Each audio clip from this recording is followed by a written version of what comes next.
আপু ছেলেবেলা কোথায় কেটেছে? ঢাকায়। পুরান ঢাকাতেই পুরোটা সময় কাটানো।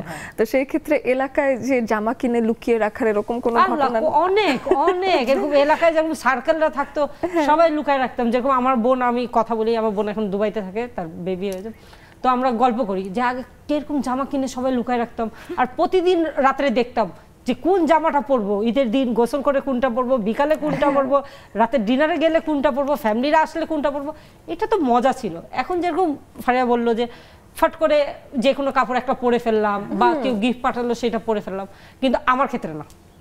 আমি কিন্তু ঈদের নিজের জন্য নিজে জামা কিনবো, নিজের সবকিছু রেডি করব। এখন পর্যন্ত যে আমার বোন পাঠাবে সবগুলো, যে ঈদের জামা আমারটা আমার কিনতে হবে, যেটা আমার পছন্দ। ঈদের সকালের জামাও কিনতে হবে, বিকালের জামাও কিনতে হবে, রাতেরটাও কিনতে হবে। আর ছোটবেলা থেকে এরকম ফ্রেন্ডসরা খুব লুকালুকি করতাম।